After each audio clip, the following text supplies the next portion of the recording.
ఓం శ్రీ గురుభ్యో నమః. ఓం శ్రీ మాత్రే నమః. ఈటీవీ ప్రేక్షకులకి నమస్కారం. శుభమస్తు కార్యక్రమానికి స్వాగతం. శుభమస్తు కార్యక్రమంలోని గ్రహఫలం అంశంలో ద్వాదశ రాశుల వారి శుభాశుభ ఫలితాలు, ద్వాదశ రాశుల వారు ఎటువంటి పరిహారాలను పాటించాలి, అలాగే ఈరోజు చైత్రశుద్ధ అష్టమి. చైత్రశుద్ధ అష్టమినే భవానీ అష్టమి అని అంటారు. భవానీ అష్టమి నాడు పాటించాల్సిన విధి విధానాలు ఏమిటి, ప్రత్యేకత ఏమిటి అనే విషయాన్ని శ్రీరస్తు అనే అంశంలో తెలుసుకుందాం. ముందుగా నేటి పంచాంగం. స్వస్తి శ్రీ చాంద్రమాన శ్రీ పరాభవనామ సంవత్సరం ఉత్తరాయణం వసంత ఋతువు చైత్రమాసం. ఈరోజు తిథి చైత్ర శుద్ధ అష్టమి మధ్యాహ్నం 2:42 వరకు. నక్షత్రం ఆరుద్ర రాత్రి 7:05 వరకు. రాహుకాలం మధ్యాహ్నం 1:30 నుంచి 3 వరకు. ఈనాటి గ్రహస్థితి ఏ విధంగా ఉందో పరిశీలిద్దాం. గురువు మిథునంలో సంచారము, కేతువు సింహంలోను, కుజ రాహువులు కుంభంలోను, బుధుడు వక్రగతిలో కుంభరాశిలోను, రవి శని మీనరాశిలోను, శుక్రుడు మేషంలోను సంచరిస్తున్నారు. ఈ గ్రహస్థితి ఆధారంగా ద్వాదశ రాశుల వారి ఫలితాలు ఏ విధంగా ఉన్నాయో పరిశీలిద్దాం. ముందుగా మేషరాశి.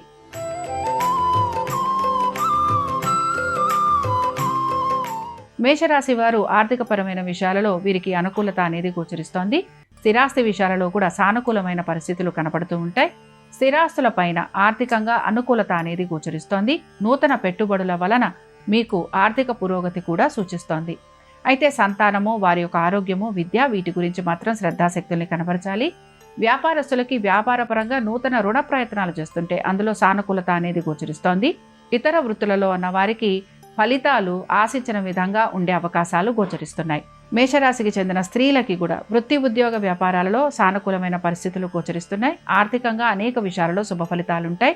ఆరోగ్యం పట్ల మాత్రం మీరు జాగ్రత్త వహించాలి. దీంతో పాటుగా అనుకున్న విధంగా ప్రతి పనిని మీరు పూర్తి చేస్తారు. మేషరాశికి చెందిన వారు ఈరోజు దుర్గా అష్టోత్తరం చదవటం, వినటం, అమ్మవారి దర్శనం వీరికి శుభ ఫలితాలను కలిగిస్తుంది. అనుకూలించే దిక్కు నైరుతి, కలిసొచ్చే రంగు తెలుపు, అదృష్ట సంఖ్య 3.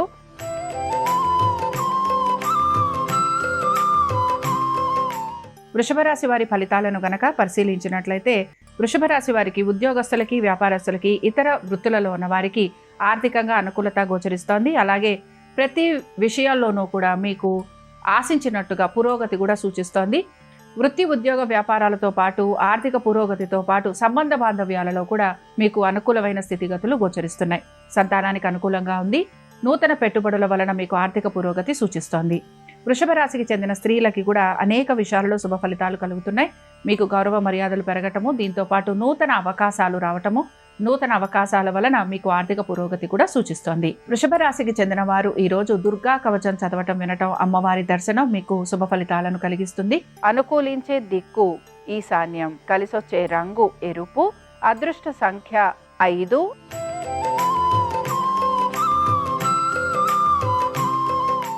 మిథున రాశి వారి ఫలితాలను కనుక పరిశీలించినట్లయితే మిథున రాశి వారికి వృత్తి ఉద్యోగ వ్యాపారాలలో మార్పులు చేర్పులతో పాటు అనుకూలమైన స్థితిగతులు కూడా గోచరిస్తున్నాయి. అయితే మీరు ఆధ్యాత్మిక చింతన భావన అధికంగా కలిగి ఉంటారు. తల్లిదండ్రుల ఆరోగ్యం గురించి జాగ్రత్త తీసుకోవాలి. వీటన్నిటితో పాటు మీకు ఆర్థిక పురోగతి కూడా సూచిస్తోంది. ముఖ్యంగా వ్యాపారస్తులకి వ్యాపారాభివృద్ధి, దీంతో పాటు నూతన భాగస్వామ్యం వలన లాభము, అలాగే నూతన వ్యాపారాలు అనుకూలించడం అనేది మీకు ఆనందాన్ని కలిగిస్తూ ఉంటుంది. ఇతర వృత్తులలో ఉన్న వారికి ఆర్థిక పురోగతి సూచిస్తోంది. ఇక మిథున రాశికి చెందిన స్త్రీలు వీరు మాత్రం ఆరోగ్యం పట్ల శ్రద్ధాశక్తుల్ని కనబరచాలి. సంతానానికి అనుకూలంగా ఉంది. ఆర్థిక పురోగతి సూచిస్తోంది. వృత్తి ఉద్యోగ వ్యాపారాలలో సానుకూలమైన పరిస్థితులు గోచరిస్తున్నాయి. స్థిరాస్తుల వలన మీకు ఆర్థికంగా అనుకూలత కూడా కనపడుతూ ఉంటుంది. మిథున రాశికి చెందిన వారు ఈరోజు దక్షిణామూర్తి పంచరత్న స్తోత్రం చదవటం, వినటం, స్వామివారి దర్శనం వీరికి శుభ ఫలితాలను కలిగిస్తుంది. అనుకూలించే దిక్కు దక్షిణం, కలిసొచ్చే రంగు తెలుపు, అదృష్ట సంఖ్య 4.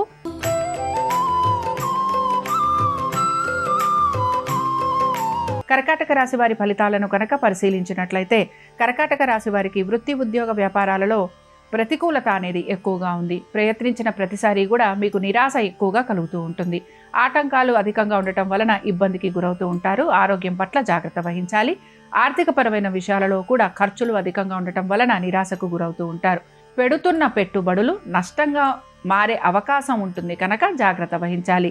శత్రువుల వలన ఇబ్బంది కలుగుతూ ఉంటుంది. ఆరోగ్యం పట్ల శ్రద్ధాశక్తుల్ని కనబరచాలి. కర్కాటక రాశికి చెందిన స్త్రీలను గనక మనం పరిశీలించినట్లయితే మీరు మీ స్వవిషయాలు ఏవైతే ఉంటాయో వీటి గురించి గోప్యత పాటించాలి. దీంతో పాటు మీకు ఇతరులతోటి అనేక విషయాలలో సమస్యలు అనేవి కలుగుతూ ఉంటాయి. అభిప్రాయ భేదాలు కలిగే అవకాశం ఎక్కువగా ఉంటుంది. కుటుంబ సభ్యులతోటి కూడా ఇబ్బందులు అనేవి కలుగుతూ ఉంటాయి. వాహనాలు నడుపుతున్నప్పుడు జాగ్రత్త వహించాలి. కర్కాటక రాశికి చెందిన వారు ఈరోజు దేవీ ఖడ్గమాల స్తోత్రం చదవటం వినటం, అమ్మవారి దర్శనం మీకు శుభ ఫలితాలను కలిగిస్తుంది. అనుకూలించే దిక్కు నైరుతి, కలిసొచ్చే రంగు తెలుపు, అదృష్ట సంఖ్య 5.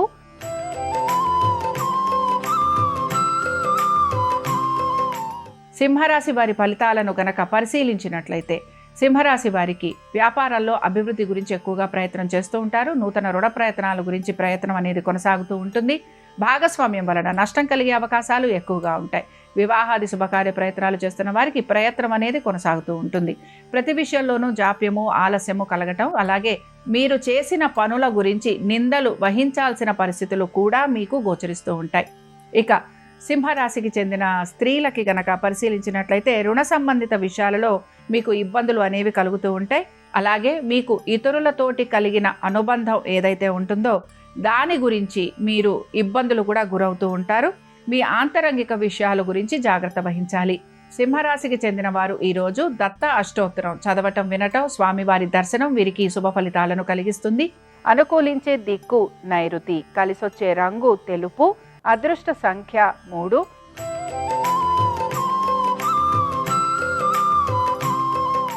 కన్యారాశి వారి ఫలితాలను గనక పరిశీలించినట్లయితే రుణ బాధలు అధికంగా ఉంటాయి. కోర్టు సమస్యలు ఇబ్బందికరంగా మారుతూ ఉంటాయి. శత్రువుల వలన మీరు అనవసరపు నిందలకి, అవమానాలకి గురవుతూ ఉంటారు.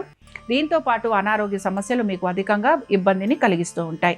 కన్యారాశికి చెందిన స్త్రీలను కనుక పరిశీలించినట్లయితే అనేక అవరోధాలు మీకు కలుగుతూ ఉంటాయి. వాటిని మీరు అధిగమించేందుకు ప్రయత్నించాలి. మీ పనులు ఏవైతే మీరు చేస్తూ ఉంటారో వాటికి సంబంధించి మీకు అసంతృప్తి అనేది ఎక్కువగా కలుగుతూ ఉంటుంది.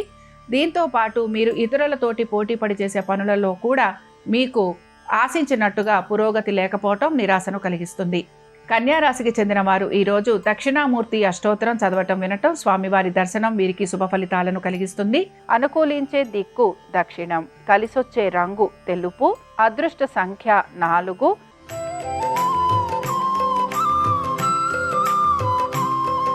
తులారాశి వారి ఫలితాలను గనక పరిశీలించినట్లయితే మీ సంతానము, వారి అభివృద్ధి గురించి మీరు ఎక్కువగా చింతిస్తూ ఉంటారు. ఆర్థికపరమైన విషయాలలో కూడా ఇబ్బందికి గురయ్యే అవకాశాలు ఎక్కువగా ఉంటాయి. రుణ సంబంధిత విషయాలలో మీకు మానసికంగా సంఘర్షణకి గురవుతూ ఉంటారు. శారీరక పరమైన ఇబ్బందులు అనేవి కలుగుతూ ఉంటాయి.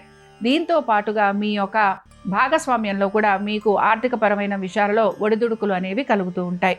ఇక తులారాశికి చెందిన స్త్రీలు వివాహాది శుభకార్య ప్రయత్నాలు చేస్తున్న వారికి ఆటంకాలు కలగటం, లేకపోతే ఆశించిన విధంగా సంబంధాలు కుదరకపోవటం ఇబ్బందికరంగా మారుతూ ఉంటుంది. కోపావేశాలను నిగ్రహించుకోవాలి. కుటుంబ సభ్యులతోటి సామరస్యంగా ఉండేందుకు ప్రయత్నించాలి. తులారాశికి చెందిన వారు ఈరోజు శ్రీకృష్ణుణ్ణి ఆరాధన చేయటము, స్వామివారి అష్టోత్తరం చదవటం వలన మీకు శీఘ్రంగా మీ పనులన్నీ పూర్తయ్యేందుకు అవకాశం ఉంటుంది. అనుకూలించే దిక్కు వాయువ్యం, కలిసొచ్చే రంగు నలుపు, అదృష్ట సంఖ్య 9.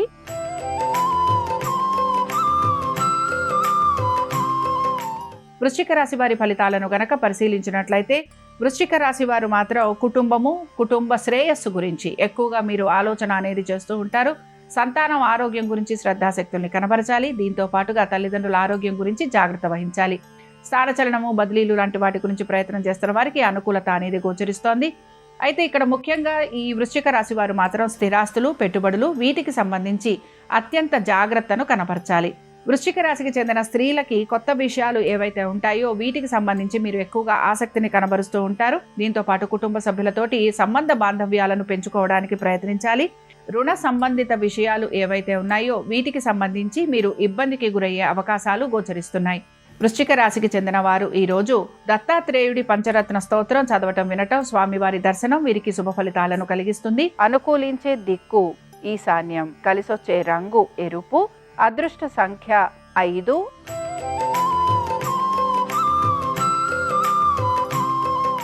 ధనురాశి వారి ఫలితాలను గనక పరిశీలించినట్లయితే ధనురాశి వారికి ప్రయాణాలు అధికంగా ఉంటాయి. బంధుమిత్రులతోటి ఇబ్బందులు కలుగుతూ ఉంటాయి. మాట పట్టింపులు అధికంగా ఉంటాయి. స్థిరాస్తి విషయాలలో కూడా ప్రతికూలత అనేది గోచరిస్తూ ఉంటుంది. బంధువర్గీయులతోటి అలాగే మీ యొక్క సోదర సోదరీమణులతోటి ఇబ్బందులు అధికంగా ఉండే అవకాశాలు ఉంటాయి కనుక జాగ్రత్త వహించాలి. రుణ సంబంధిత విషయాలలో కూడా మాట పట్టింపులు వచ్చే అవకాశాలు ఎక్కువగా ఉంటాయి. ఇక వీటన్నిటితో పాటు మీ యొక్క జీవిత భాగస్వామి గురించి కూడా తగు జాగ్రత్తలు పాటించాలి. తొందరపాటు చర్యల వలన నిందారోపణ అనేది మీకు కలుగుతూ ఉంటుంది. ధనురాశికి చెందిన స్త్రీలకి కూడా మీరు ప్రతి విషయాల్లోనూ జాగ్రత్తగా ఉండాలి. దీంతో పాటు మీకు కోపావేశాలు అధికంగా ఉంటాయి. ప్రతి విషయాల్లోనూ కూడా మీకు అనుమానం అనేది ఎక్కువగా ఉంటుంది. ఇక వీటన్నిటితో పాటు వృత్తి, ఉద్యోగ, వ్యాపారాలలో ఆశించినట్టుగా పురోగతి లేకపోవటం నిరాశను కలిగిస్తుంది. ధనురాశికి చెందిన వారు ఈరోజు దుర్గా సప్తశ్లోకి చదవటం, వినటం, అమ్మవారి దర్శనం మీకు శుభ ఫలితాలను కలిగిస్తుంది. అనుకూలించే దిక్కు నైరుతి, కలిసొచ్చే రంగు తెలుపు, అదృష్ట సంఖ్య 3.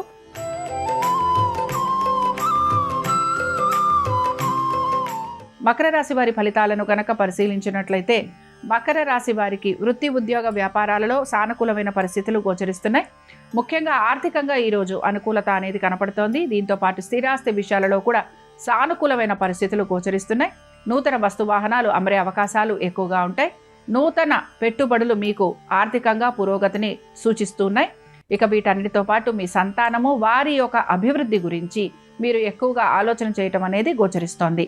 ఇక మకర రాశికి చెందిన స్త్రీలకి కూడా అనేక విషయాలలో శుభ ఫలితాలు అయితే గోచరిస్తున్నాయి. దీంతో పాటు ముఖ్యంగా మీ సంతానము, వారి అభివృద్ధి గురించి మీరు ఎక్కువగా ఆలోచన అయితే చేస్తూ ఉంటారు. అనేక సమస్యలు ఏవైతే ఉన్నాయో ఆ సమస్యలను అధిగమించే ప్రయత్నం కూడా మీరు చేస్తూ ఉంటారు. మీ కుటుంబ సభ్యులతోటి సంబంధ బాంధవ్యాలను పెంచుకునేందుకు కూడా మీరు ప్రయత్నం అనేది కొనసాగిస్తూ ఉంటారు. మకర రాశికి చెందిన వారు ఈరోజు హయగ్రీవ స్తోత్రం చదవటం, వినటం, అలాగే స్వామివారి దర్శనం వీరికి శుభ ఫలితాలను కలిగిస్తుంది. అనుకూలించే దిక్కు వాయువ్యం, కలిసొచ్చే రంగు ఆకుపచ్చ, అదృష్ట సంఖ్య 4.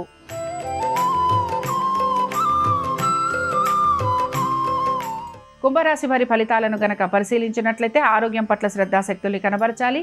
తొందరపాటు చర్యల వలన అధిక ధన నష్టం కలుగుతూ ఉంటుంది. శత్రువుల వలన ఇబ్బందికి గురవుతూ ఉంటారు. కోర్టు విషయాలలో ఎక్కడా కూడా మీరు ఆశించినట్టుగా పురోగతి అనేది కనిపించదు. ప్రతి విషయంలోనూ కూడా ఇబ్బందికి గురవుతూ ఉంటారు. భాగస్వామ్యం వలన నష్టం కలిగే అవకాశాలు ఎక్కువగా ఉంటాయి. నూతన వ్యాపారాల గురించి ఆలోచన చేసే అవకాశం గోచరిస్తోంది. ఇక ఉద్యోగస్తులకి, ఇతర వృత్తులలో ఉన్న వారికి పెద్దగా మార్పులు ఉండే అవకాశాలు కనిపించటం లేదు. కుంభరాశికి చెందిన స్త్రీలకి వివాహాది శుభకార్య ప్రయత్నాలు చేస్తున్న వారికి నిరాశ ఎక్కువగా ఎదురవుతూ ఉంటుంది. రుణ సంబంధిత విషయాలలో మీకు అవమానాలు, నిందలు ఉండే అవకాశం ఎక్కువగా ఉంటుంది.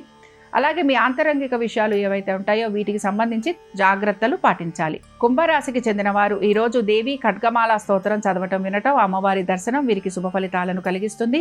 అనుకూలించే దిక్కు దక్షిణం, కలిసొచ్చే రంగు తెలుపు, అదృష్ట సంఖ్య 4.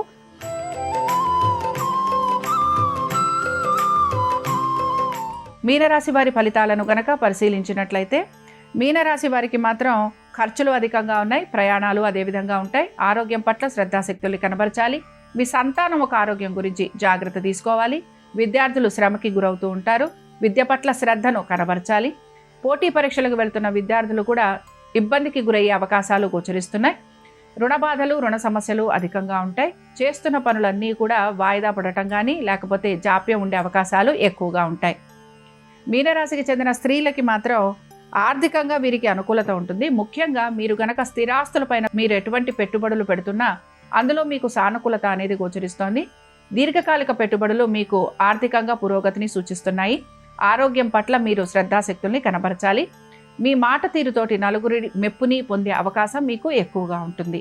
మీనరాశికి చెందిన వారు ఈరోజు భవానీ అష్టమి సందర్భంగా దుర్గాదేవిని ఆరాధన చేయటం, అమ్మవారి అష్టోత్తరం చదవటం, వినటం వలన మీకు శుభ ఫలితాలు కలుగుతాయి. అనుకూలించే దిక్కు ఈశాన్యం, కలిసొచ్చే రంగు ఎరుపు, అదృష్ట సంఖ్య 5. ఇవి ద్వాదశ రాశుల వారి ఫలితాలు. భవానీ అష్టమి సందర్భంగా భవానీ అమ్మవారి అనుగ్రహం ద్వాదశ రాశుల వారి మీద ఉండాలని ఆశిస్తూ స్వస్తి. శ్రీరస్తు శుభమస్తు. ఈరోజు భవానీ అష్టమి. ఈ సందర్భంగా కొన్ని ప్రత్యేకమైన విధి విధానాలు పాటిస్తే సమస్త శుభ ఫలితాలు చేకూరుతాయి. పరాశక్తి జగన్మాత భవానీ అనే పేరుతో అవతరించిన రోజు కాబట్టి దీన్ని భవానీ అష్టమి అనే పేరుతో పిలుస్తారు.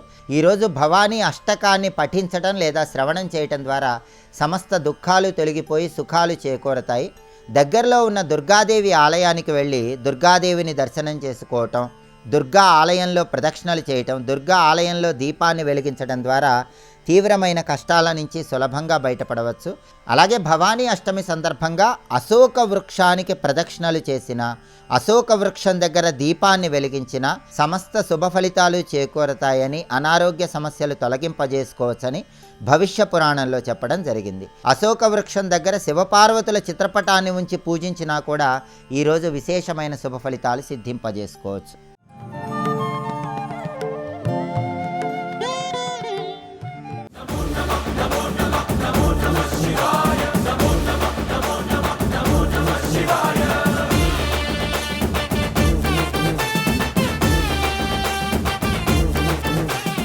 మహానుభావుడైనటువంటి వాడు కాలభైరవుడు. కాలభైరవుడి వృత్తాంతం గురించి కాశీఖండంలో ఎంత గొప్పగా చెప్తారంటే, మనిషి తట్టుకోలేని కష్టాలలో అత్యంత భయంకరమైనటువంటి కష్టం కారాగారవాసం. కారాగారవాసం అంతటి భయంకరమైన కష్టాన్ని ఎదుర్కోవలసి వచ్చినప్పుడు కూడా కాలభైరవ చరిత్ర చదివినా, కాలభైరవాష్టకం చదివినా, కాలభైరవోపాసనం చేసినా వాళ్ళు రక్షింపబడతారు అంటుంది శాస్త్రం. అంత అద్భుతమైనటువంటి మూర్తి ఆ కాలభైరవుడు. సాక్షాత్ పరమేశ్వరుడే కాలభైరవుడిగా ఆవిర్భవించాడు ఒకానొకప్పుడు. కాలభైరవావతారంలో ఆయన లోకానికి కొన్ని మర్యాదలు నేర్పాడు. అందుకే ఒకప్పుడు అందరికీ ఎలా అతిశయం కలుగుతూ ఉంటుందో, గర్వం కలుగుతూ ఉంటుందో, అలా త్రిమూర్తుల యందు కూడా ఇటువంటి పోకడ ఒకటి రజోగుణ సంబంధమైనటువంటి వారి యందు కలుగుతూ ఉంటుంది. సృష్టికర్త అయినటువంటి చతుర్ముఖ బ్రహ్మగారు సహజంగా రజోగుణ తత్వంతో ఉంటాడు, అందుకే ఎరుపు రంగుతో ఉంటాడు. ఆయనకి ఒకప్పుడు ఎందుకో ఒక భావన కలిగింది, ఆయనకి 5 తలలు ఉండేవి. నాకు 5 తలలు, పరమశివుడికి 5 తలలు, సద్యోజాత అఘోర తత్పురుష వామదేవ ఈశానములని 5 తలలైనవి. నాకు 5 తలలు, నాకంటే బ్రహ్మగారికి 5 తలలు. నాకు శంకరుడికి ఏం తేడా? మేమిద్దరం సమానం, నేనే సృష్టిలో అధికుణ్ణి అని వేదములను పిలిచి అడిగాడు. నేనా కాదా అన్నాడు. ఋగ్వేదము, సామవేదము, యజుర్వేదము, అథర్వణ వేదము కూడా నువ్వు కాదు, పరమశివుడే సృష్టికంతటికీ కూడా మహాపురుషుడు, ఆయననే వేదములన్నీ కొలుస్తున్నాయని చెప్పి ఆయన అంగీకరించలేదు. ఆయన అహంకారం తగ్గించడానికి శంకరుడు సభలోకి ప్రవేశించాడు. ప్రవేశిస్తే ఒక్కొక్కసారి అతిశయం, గర్వం అనేటటువంటిది కలగకూడదు, కానీ అది కలిగితే ఎంతటి వారిని కూడా ఎలా పడగొట్టేస్తుంది అన్నదానికి ఈ ఆఖ్యానాలన్నీ వస్తాయి. రామకృష్ణ పరమహంస ఒక అద్భుతమైన మాట చెప్పేవారు. ఒకప్పుడు ఒక మహారాజు గారు ఒక భద్రగజం మీద ఎక్కి వస్తున్నాడు. భద్రగజం అంటే ఎంత ఉంటుంది? గురువాయూరులో రాత్రి కృష్ణుడి ఆలయం చుట్టూ ప్రదక్షిణం చేస్తాయి ఏనుగులు, అందులో భద్రగజాలు వస్తాయి. భద్ర అనే జాతికి చెందినటువంటి ఏనుగులు. అసలు ఆ ఏనుగుని చూస్తే ఓ పెద్ద కొండ శిఖరం నడిచి వెడుతున్నట్టు ఉంటుంది, వచ్చి వరుస క్రమంలో నిలబడతాయి గుడి చుట్టూ. అది ఎక్కాలంటే నిచ్చెన వేసుకుని ఎక్కాలి. కానీ ఎంత క్రమశిక్షణగా ఉంటాయంటే, దాని కుంభస్థలం మీద కృష్ణ పరమాత్మ విగ్రహం పెడతారు. పెట్టి అర్చకుడు ఎక్కడానికి వచ్చినప్పుడు అది కాలు చాపి ఈ సంధి భాగం బయటికి వచ్చేటట్టుగా, ఎముక పైకి వచ్చేటట్టుగా ఉంచుతుంది. ఉంచి తల ఇలా పెడుతుంది. పరిగెత్తుకుంటూ వచ్చి అర్చకుడు దాని చెవి పట్టుకొని ఈ సంధి భాగమునందు ఎగిరి కాలు పెట్టి మెట్లెక్కినట్టుగా దాని శరీరం మీద ఎక్కేసి కుంభస్థలం మీద కూర్చుంటాడు. అంతెత్తునుంటుంది భద్రగజం. అది దగ్గర నుంచి వెడుతూ ఉంటేనే ఉద్విగ్నత కలుగుతుంది. అటువంటి భద్రగజం ఎలా ఉంటుందో అంత ఎత్తున ఉండేటటువంటి స్వరూపమైతే భద్రగజంలా నడుస్తున్నాడు రా అంట. అలా మహానుభావుడు సాక్షాత్ శంకరుడు సభలోకి ప్రవేశించాడు. ప్రవేశించి ఆయన నిలబడ్డాడు. బ్రహ్మగారు చూసి అతిశయంతో ఉన్నాడు కదూ. నేను అతిశయం అన్న మాట గురించి కదూ మీతో మనవి చేస్తున్నా. అటువంటి భద్రగజం మీద మహారాజు గారు వెళ్ళిపోతున్నారు. అటువంటి ఏనుగు వస్తోందంటే దాని ఒక్కొక్క కాలు ఇంతంత లావులు ఉంటుంది. పాదం ఎత్తి వేస్తే గుండ్రంగా ఉంటుంది. ఏ ప్రాణైనా అణిగిపోతుంది. అందుకని అన్ని పక్కలకు పోతాయి. అటువంటి ఏనుగు వస్తుంటే కన్నంలోంచి ఓ చిరుకప్ప ఒకటి పైకొచ్చి కప్ప కాలెత్తింది. కాలెత్తి చెయ్యి బుద్ధి లేని ఏనుగా పక్కకు పో అని ఆశ్చర్యపోయారు. రామకృష్ణ పరమహంస శిష్యుడు నిలబడి ఉన్నారు అక్కడ. వాళ్ళకి సిద్ధులు ఉన్నాయి. ఆ శిష్యుడు చూసి గురువుగారి వంక తిరిగి అన్నాడు, హే బ్రహ్మన్, ఒక భద్రగజం వస్తోంది, దాని మీద మహారాజు వస్తున్నాడు. ఒక కప్ప కన్నంలోంచి బయటికి వచ్చి ఏనుగు మీద కాలెత్తి పక్కకు పోతావా పోవా అంటోంది. దీనికి బుద్ధిహీనత అతిశయమా, ఎందుకు ఇలా కాలెత్తిందని అడిగారు. అడిగితే పరమహంస ఒక్క నిమిషం కళ్ళు మూసుకొని కళ్ళు తెరిచి అన్నారు, ఇవాళ సాయంకాలం ఈ రహదారి మించి ఒక జేబుకి చిల్లు ఉన్నటువంటి లాల్చీ వేసుకున్న వ్యక్తి వెళ్ళాడు. ఆయన జేబులో 4 పావలాకాసులు ఉన్నాయి. పావలాకాసు చిన్నగా గుండ్రగా ఉంటుంది కదూ, ఆ కన్నంలోంచి జారి పావలాకాసు కింద పడింది. కింద పడిన పావలాకాసు దుల్లుకుంటూ ఆ కన్నంలోకి వెళ్ళింది. కన్నంలో కప్పు ఉంది, కప్పకి పావలాకాసు దొరికింది. ఇప్పుడు కప్ప దగ్గర పావలా ఉంది కదూ, ఏనుగు మీద కాలెత్తింది. పావలా ఉన్న కప్ప ఏనుగు మీద కాలెత్తితే అన్నీ ఉన్నాయనుకున్న నాబోటిగాడు విర్రవీగితే అందులో అతిశయం ఎంత విచిత్రమైన లక్షణాన్ని కల్పిస్తుందో చూడండి. బ్రహ్మగారి అంతటి వాడికి ఒకప్పుడు ఈ ఆవేశం వచ్చింది. ఎందుకు అంటే తలల సంఖ్య లెక్క పెట్టాడు. నాకు 5, నీకు 5. ఇదే బ్రహ్మగారి కౌశికీ వృత్తాంతంలో పార్వతీదేవి దగ్గర అంత వినయంతో మాట్లాడాడు. ఒకనాడు నా నొసటి నుంచి పైకొచ్చావు, నాకు పుత్రసముడివి, నా కాళ్ళు పట్టుకు నమస్కరించు, ఆశీర్వదిస్తా అన్నాడు. శంకరుడు చూశాడు, ఓహో చాలా ఉద్ధతితో ఉన్నాడు, అహంకారంతో ఉన్నాడు. నాకు 5 తలలు, తనకు 5 తలలు అనుకుంటున్నాడు. కానీ నా 5 తలల వెనక ఒక తత్వం ఉంది. అది తూర్పుకి తిరిగి ఉన్నటువంటి తలని తత్పురుష ముఖం అంటారు, దక్షిణానికి ఉంటే అఘోర ముఖం అంటారు, పశ్చిమానికి ఉంటే సజ్జోజాతం అంటారు, ఉత్తరానికి ఉంటే వామదేవం అంటారు, పైకుంటే ఈశానం అంటారు. ఈ పంచభూతముల మీద మోక్షం మీద అధికారం కలిగి ఉంటాడు 5 ముఖాలతో.